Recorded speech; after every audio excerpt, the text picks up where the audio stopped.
નમસ્કાર વિદ્યાર્થી મિત્રો, લાઈવ સ્ટડી યુટ્યુબ ચેનલમાં તમારું હાર્દિક સ્વાગત છે. મિત્રો, આજે આપણે મનુષ્યનું ઉત્સર્જન તંત્ર છે તેના વિશે અભ્યાસ કરીશું. આપણે અગાઉ મનુષ્યનું પાચન તંત્ર, મનુષ્યનું શ્વસન તંત્ર અને મનુષ્યનું પરિવહન તંત્ર, આ ત્રણ તંત્રો વિશે આપણે અભ્યાસ કરી લીધો છે ઓલરેડી. તેના વિડીયો અપલોડ થઈ ગયા છે. જો તમે ના જોયો હોય તો જરૂરથી જોઈ લેજો. અને ખાસ જે મિત્રો ચેનલ પર નવા હોય છે અને ચેનલને સબસ્ક્રાઇબ ના કરી હોય તો એકવાર જરૂરથી સબસ્ક્રાઇબ કરી લેજો.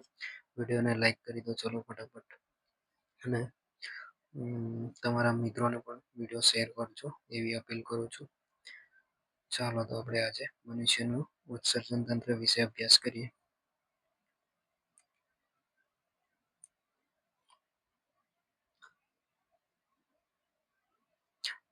ઉત્સર્જન તંત્ર. ઉત્સર્જન તંત્ર એટલે શું? આવા સવાલ તમારા મગજમાં થતા હશે, તમને આવા વિચારો આવતા હશે કે ઉત્સર્જન તંત્ર એટલે શું? ઉત્સર્જન તંત્ર એટલે કે આપણા શરીરમાં કોષો કાર્ય કરે છે ત્યારે કેટલાક નકામા પદાર્થો મુક્ત થાય છે. એટલે કે જ્યારે શરીરમાં આપણા જે કોષો રહેલા છે એ કાર્ય કરતા હોય છે એ સમયે કેટલાક નકામા પદાર્થોને મુક્ત કરતા હોય છે. આ નકામા પદાર્થો ઝેરી જેવા હોય છે, તેથી તેનો નિકાલ કરવો અત્યંત જરૂરી છે. એટલે કે જે પદાર્થોનો કોષો દ્વારા જે નકામા પદાર્થો ઉત્પન્ન થાય છે તેને નિકાલ કરવો જરૂરી છે. શરીરના આ નકામા કચરાને નિકાલ કરવાની પ્રક્રિયાને જ આપણે ઉત્સર્જન તંત્ર કહીએ છીએ, એટલે કે ઉત્સર્જન કહીએ છીએ. જે શરીરમાં જે નકામો કચરો હોય છે જેને નિકાલ કરવાની પ્રક્રિયાને આપણે ઉત્સર્જન કહીએ છીએ. ઉત્સર્જન પ્રક્રિયા સાથે સંકળાયેલા તંત્રને આપણે ઉત્સર્જન તંત્ર કહીએ. એટલે કે જે ઉત્સર્જન ક્રિયા થાય છે એ પ્રક્રિયા સાથે જે સંકળાયેલા તંત્ર છે તે તંત્રને આપણે ઉત્સર્જન તંત્ર કહીએ છીએ. જેમાં મનુષ્ય ઉત્સર્જન તંત્રના અંગો આપ્યા છે અહીંયા. કિડની, જેને આપણે મૂત્રપિંડ કહીએ છીએ, મૂત્રવાહિની, મૂત્રાશય અને મૂત્રમાર્ગ. આમ આ બધા અંગો મળીને ઉત્સર્જન તંત્રની રચના કરતા હોય છે. તો કિડની જેને આપણે મૂત્રપિંડ કહીએ છીએ એ એક જોડ, એટલે કે બે કિડની આવેલી હોય છે મનુષ્ય શરીરમાં. એ સિવાય મૂત્રવાહિનીની પણ એક જોડ હોય છે, એટલે કે બે મૂત્રવાહિની હોય છે, મૂત્રાશય અને મૂત્રમાર્ગ. બરાબર છે. અહીંયા આપણે બાજુમાં દર્શાવ્યા છે ફોટો. અહીંયા જે મરૂન કલરમાં જોવા મળે છે, આછા કથ્થઈ કલરમાં, જેને આપણે કિડની કહીએ છીએ, બે જોવા મળે છે. બદામ જેવો, વાલ જેવો આકાર ધરાવે છે. અહીંયા બે શીરા છે, શીરા અને ધમની છે. આ છે ધમની જોવા મળે છે અને આ છે શીરા. આ બંને આપણે કિડનીની અંદર પણ જો કનેક્ટ હોય છે. બરાબર છે. પછી છે અહીંયા કિડનીમાંથી આ મૂત્રવાહિની બહાર નીકળે છે અને જે એક જોડ હોય એટલે કે બે મૂત્રવાહિની છે જે મૂત્રાશયમાં જાય છે. આ છે મૂત્રાશય, કોથળી જેવું જોવા મળે છે. મૂત્રાશય છે અને મૂત્ર નલિકા દ્વારા બહાર યુરિનનો ત્યાગ થતો હોય છે. બરાબર, ચાલો સમજાયું છે મિત્રો? ઓકે, ચાલો આગળ જોઈએ. મૂત્રપિંડ. મૂત્રપિંડ એટલે કે આપણે કિડની. મૂત્રપિંડ જેને આપણે કિડની કહીએ છીએ. આ કિડની અહીંયા એક કિડની આખી જોવા મળે છે અને બીજી છે જેનો અંદરનો ભાગ આપણને જોવા મળે છે. બરાબર છે. કિડની મૂત્રપિંડનું મુખ્ય કાર્ય લોહીનું શુદ્ધિકરણ અને પ્રવાહી ક્ષારનું નિયમન કરી પેશાબ બનાવવાનું, એટલે યુરિન બનાવવાનું કાર્ય. એટલે કે જે કિડની છે, કિડનીનું મુખ્ય કાર્ય છે કે લોહીનું શુદ્ધિકરણ કરવું, એટલે કે લોહીને શુદ્ધ કરવું અને જે પ્રવાહી ક્ષાર છે તેનું નિયમન કરી પેશાબ બનાવવું. એટલે જે પ્રવાહી ક્ષાર હોય છે નકામાં એનું વિઘટન અથવા વિઘટન નહીં, એનું ગાળન કરીને યુરિન બનાવવાનું કાર્ય કિડનીનું છે. જ્યારે રુધિર બે મૂત્રપિંડ સુધી પહોંચે છે ત્યારે તે ઉપયોગી અને નુકસાનકારક બંને પ્રકારના પદાર્થો ધરાવે. એટલે કે જ્યારે રુધિર લોહી છે કે જે કિડની સુધી પહોંચે, કિડનીમાં પહોંચે છે ત્યારે તેમાં બે પ્રકાર જોવા મળતા હોય છે. એટલે કે બે પ્રકારના પદાર્થો જોવા મળતા હોય છે.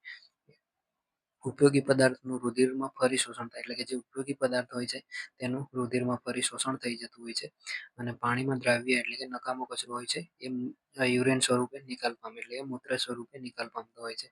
એટલે જરૂરી જે પોષક હોય છે એ રુધિરમાં રૂપાંતર ફરીથી શોષણ પામતો હોય છે અને જે નકામો કચરો હોય છે એ યુરિનના સ્વરૂપે નિકાલ પામતો હોય છે. મૂત્રપિંડનો રંગ લાલાશ પડતો કથ્થઈ રંગનો છે, જે આગળ મેં કીધું એમ કે જે કિડની છે તેનો રંગ લાલાશ પડતો કથ્થઈ રંગનો જોવા મળે છે. એનો આકાર વાલના દાણા જેવો એટલે કે આપણે કાજુનો આકાર અથવા તો વાલના દાણા જેવો આકાર જોવા મળે છે. બરાબર. આ કિડનીનું મૂત્રપિંડનું વજન લગભગ 120 થી લઈને 170 ગ્રામ જેટલું હોય છે, જેની લંબાઈ 10 થી લઈને 12 સેન્ટીમીટર હોય છે, પહોળાઈ 5 થી 7 સેન્ટીમીટર હોય છે અને જાડાઈ 2 થી લઈને 3 સેન્ટીમીટર હોય છે. એટલે અહીંયા આપણે કિડની વિશે તેનું વજન, લંબાઈ, પહોળાઈ અને જાડાઈ પણ આપી દીધી છે. વજન હોય છે 120 થી લઈને 170 ગ્રામ, પહોળાઈ હોય છે 5 થી લઈને 7 સેન્ટીમીટર, જાડાઈ હોય છે 2 થી લઈને 3 સેન્ટીમીટર અને લંબાઈ હોય છે એની આ છે પહોળાઈ. બરાબર. આ પહોળાઈ થશે. પછી લંબાઈ, આ લંબાઈ અને જાડાઈ તો આ રીતે થશે. ગોળાકાર ભાગ છે એટલે જાડાઈ 2 થી લઈને 3 સેન્ટીમીટર હોય છે. બરાબર. ચાલો આગળ જોઈએ. કિડની પેટના ઉપરના અને પાછળના ભાગમાં કરોડરજ્જુની બંને બાજુ એટલે કે પીઠના ભાગમાં અને છાતીની પાછળીઓની પાછળ ગોઠવાયેલી હોય છે, એટલે સુરક્ષિત હોય છે. એટલે કે કિડનીનું સ્થાન અહીંયા દર્શાવ્યું છે કે પેટની ઉપરના અને પાછળના ભાગના કરોડરજ્જુની બંને બાજુએ જોવા મળે. એક કરોડરજ્જુ છે તેને બાજુએ જોવા મળે એટલે પીઠના ભાગમાં છાતીની પાછળીઓની પાછળ સુરક્ષિત એટલે ગોઠવાયેલી હોય છે. કિડનીનું મુખ્ય કાર્ય રુધિરનું ગાળણ કરવું એટલે કે લોહીનું ગાળણ કરવાનું કાર્ય કિડની કરે છે. ગાળણ દરમિયાન ત્યાં નાઇટ્રોજનયુક્ત ઉત્સર્ગ દ્રવ્યો એટલે કે યુરિયા અથવા યુરિક એસિડ અલગ પડે છે અને મૂત્રનું નિર્માણ થાય છે. એટલે કે જ્યારે ગાળણ પ્રક્રિયા થાય છે તે દરમિયાન નાઇટ્રોજનયુક્ત જે ઉત્સર્ગ દ્રવ્યો હોય છે, યુરિયા અથવા તો યુરિયા કે યુરિક એસિડ આ અલગ પડે છે અને યુરિન એટલે મૂત્ર એટલે કે યુરિનનું નિર્માણ થાય છે. કિડનીના રોગનો જે ડોક્ટર હોય છે જેને આપણે નેફ્રોલોજી કહીએ છીએ. એટલે કે જ્યારે કિડનીની બીમારી થઈ હોય છે જેના ડોક્ટર હોય છે જેને આપણે નેફ્રોલોજી કહીએ છીએ. પછી આવે છે મૂત્રપિંડ નલિકા. મૂત્રપિંડ નલિકા એ પ્રત્યેક મૂત્રપિંડમાં મોટી સંખ્યામાં ગૂંચળામય નલિકા હોય છે. એટલે જે અહીંયા જોવા મળે છે એ આ જે અંદર કિડનીની અંદર દર્શાવ્યું છે તે મૂત્રપિંડ નલિકા આવેલી હોય છે. એ પ્રત્યેક મૂત્રપિંડમાં મોટી સંખ્યામાં ગૂંચળામય નલિકાઓ હોય છે, એટલે કે ગૂંચળાવાળી નલિકા જોવા મળતી હોય છે. આ નલિકાઓ નિકટતમ ગોઠવાયેલી હોય છે જેને મૂત્રપિંડની નલિકા કહે છે. એટલે કે એકદમ નજીકમાં ગોઠવાયેલી હોય છે નલિકાઓ, જેને આપણે મૂત્રપિંડ નલિકાઓ કહીએ છીએ. દરેક મૂત્રપિંડમાં લગભગ 10 લાખ ઉત્સર્ગ એકમો આવેલા હોય છે. એટલે કે 10 લાખ એકમ જેટલા ઉત્સર્ગ એકમો આવેલા છે. એ પાયારૂપ ગાળણના એકમો છે. એટલે કે જે બધા એકમો આવેલા છે એ ગાળણ ક્રિયા માટેના એકમો હોય છે. એ સિવાય બાઉમેનની કોથળી આવેલી હોય છે. મૂત્રપિંડ નલિકા લાંબા ગૂંચળામય રચના ધરાવે એટલે કે જે મૂત્રપિંડ નલિકા છે એ લાંબી ગૂંચળામય રચના ધરાવે છે. તેના અગ્રભાગમાં કપ આકારની બાઉમેનની કોથળી આવેલી એટલે કે જે મૂત્રપિંડ નલિકા છે તેના આગળના ભાગમાં કપ આકારની બાઉમેનની કોથળી આવેલી હોય છે. બાઉમેનની કોથળીમાં ગાળણ એકત્ર થાય એટલે કે જે બાઉમેનની કોથળી છે તેમાં ગાળણ બધું એકત્ર થાય છે. એના પછી રુધિર કેશિકા ગુચ્છ પણ આવેલું હોય છે, જે બાઉમેનની કોથળીમાં પાતળી દિવાલવાળી રુધિર કેશિકાઓનું ઝુમખું ગોઠવાયેલું હોય છે, જેને રુધિર કેશિકા ગુચ્છ કહે. એટલે કે જે અહીંયા તમને ડ્રો કરીને દર્શાવવું, આ આપણી કિડની છે. બરાબર. કિડનીમાં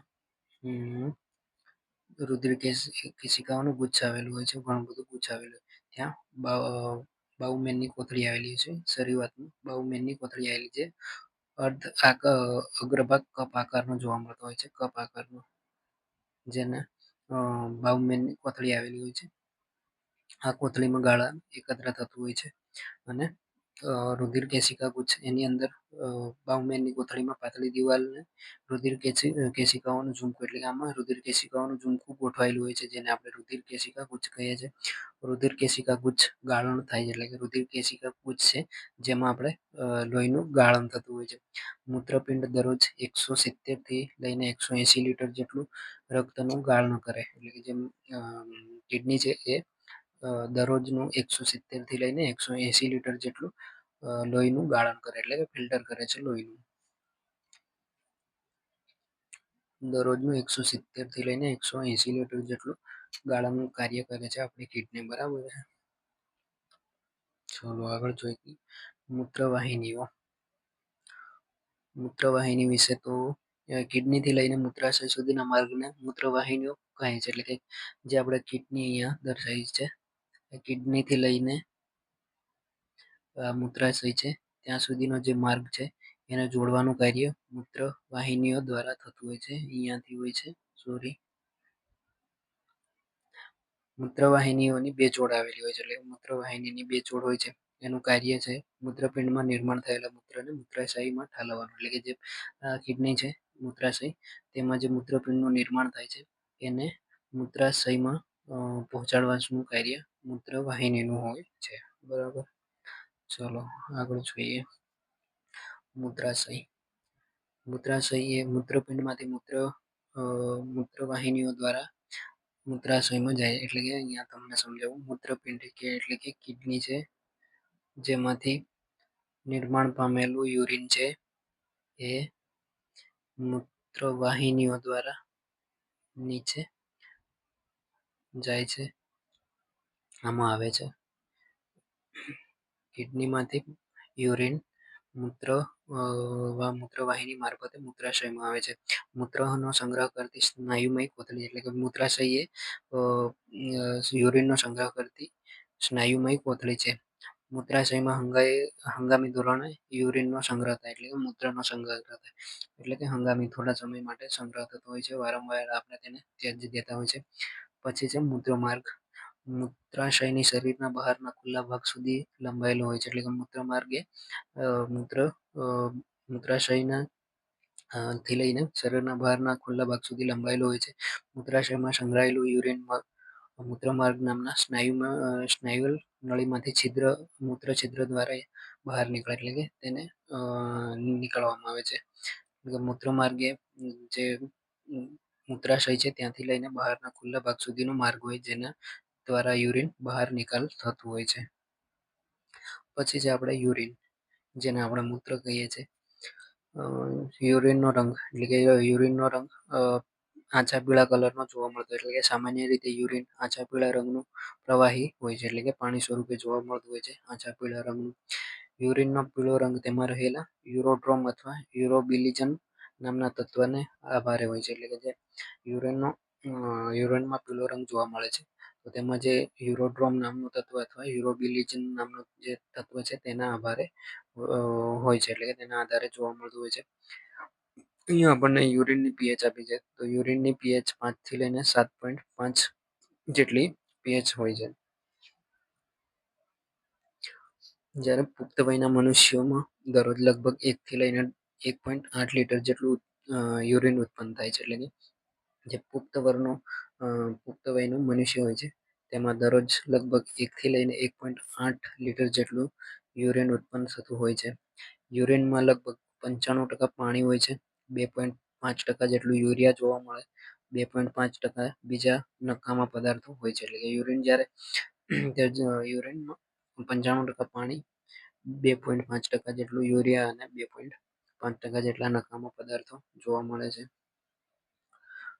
એ સિવાય પછી યુરિનમાં દરરોજ 25 થી લઈને 30 ગ્રામ યુરિયાનો નિકાલ થાય, એટલે કે યુરિનમાં જ્યારે આપણે યુરિનનો નિકાલ કરીએ છીએ એ સમયે દરરોજનો 25 થી લઈને આખા દિવસ દરમિયાન 25 થી લઈને 30 ગ્રામ જેટલું યુરિયાનો નિકાલ કરીએ છીએ આપણે. કીટોન અને ગ્લુકોઝના કણોની હાજરી ડાયાબિટીસ સૂચવે, એટલે કે યુરિનમાં આપણે કીટોન અને ગ્લુકોઝ નામના જે કણો છે જેની હાજરી જોવા મળે તો આપણે ડાયાબિટીસ છે એવું સૂચન કરે છે. જે યુરિનના ડોક્ટર હોય છે, એટલે કે મૂત્રના જે ડોક્ટર છે જેને આપણે યુરોલોજિસ્ટ કહીએ છીએ. ચાલો આગળ જોઈએ. તો આ થયું આપણે યુરિન. પછી છે ઉત્સર્જન તંત્રને લગતા રોગો, એટલે કે ઉત્સર્જન તંત્ર જે આપણું ઉત્સર્જન તંત્ર છે તેને લગતા જે રોગો છે તો તેના વિશે જોઈએ. પથરી, ડાયાલિસિસ, યુરેમિયા, ગ્લોમેરુલોનેફ્રાઇટિસ, આ ઉત્સર્જન તંત્રને લગતા રોગો છે. તો પથરી થવાનું કારણ છે કે પથરી થવાનું કારણ છે કે મનુષ્ય દ્વારા જો વારંવાર આપણે યુરિન વિસર્જન રોકીએ એટલે કે મૂત્ર વિસર્જન રોકીએ તો મૂત્રપિંડમાં જે કણો જમા થાય છે અને આ કણો જમા થવાથી પથરી થાય છે એટલે કે જે આપણે વારંવાર મૂત્રને રોકીએ એટલે કે રોકી રાખીએ લાંબા સમય સુધી તો જેના કારણે આપણે મૂત્રપિંડમાં કણો એકઠા થાય છે અને આ કણો દ્વારા પથરી બને છે. જે આ પથરી એ કેલ્શિયમ ઓક્ઝેલેટ નામનું તત્વ હોય છે તેના દ્વારા બનતી હોય છે. એટલે પથરીના રોગો ઘણા બધા દર્દીઓને થતા હોય છે. ઘણા બધાને પથરીઓથી પીડાતા હોય છે. એટલે કે બને તો ત્યાં સુધી યુરિનને રોકી રાખવાનો પ્રયત્ન ના કરવો. એને નિકાલ કરી દેવો યોગ્ય સમયે. પછી છે ડાયાલિસિસ. જ્યારે કિડનીમાં ખામી સર્જાય છે ત્યારે લોહીના શુદ્ધિકરણ માટે દર્દીને આપવામાં આવતી કૃત્રિમ સારવારને ડાયાલિસિસ કહેવામાં આવે છે. એટલે કે જ્યારે કિડનીમાં કોઈ ખામી સર્જાય તે સમયે આપણે શુદ્ધિકરણ કરવા માટે લોહીને શુદ્ધિકરણ કરવા માટે દર્દીને જે આપવાની કૃત્રિમ સારવાર છે જેને આપણે ડાયાલિસિસ કહીએ છીએ. આ ડાયાલિસિસના શોધક જોન્સ હતા. પછી છે યુરેમિયા. યુરેમિયા એ મૂત્રપિંડની ખામીને કારણે રુધિરમાં યુરિયાનો ભરાવો થાય છે. આ રીતે થતા યુરેમિયા કહે છે. એટલે કે જ્યારે ભરાવો થાય છે એ રીતે થતા કાર્યને આપણે યુરેમિયા કહે છે.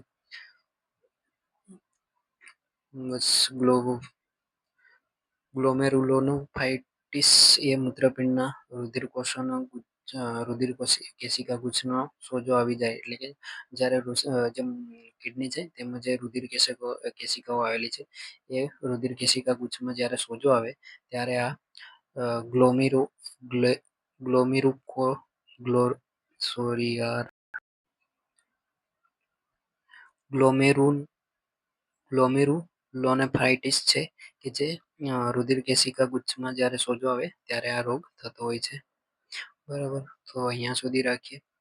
આપણે માનવ શરીરના જે તંત્રો આવેલા છે શ્વસન તંત્ર, પાચન તંત્ર, પરિવહન તંત્ર અને ઉત્સર્જન તંત્ર એના વિશે આપણે વિડીયો બનાવી દીધા છે. યુટ્યુબ પર અવેલેબલ થઈ ગયા છે. બરાબર, તો ના જોઈ હોય તો જોઈ લેજો મિત્રો. અને અહીંયા સુધી બની રહ્યો તે બદલ તમારો ખૂબ ખૂબ આભાર. હવે નવા ટોપિક સાથે મળીશું નેક્સ્ટ વિડીયોમાં. અને ખાસ મિત્રો જે લોકોએ ચેનલને સબસ્ક્રાઈબ ન કરી હોય તો જરૂરથી સબસ્ક્રાઈબ કરી લેજો. વિડીયોને પણ લાઈક કરી દેજો. બને એટલો સપોર્ટ કરો અને તમારા મિત્રોને પણ શેર કરજો. ચાલો, જય હિન્દ, જય ભારત.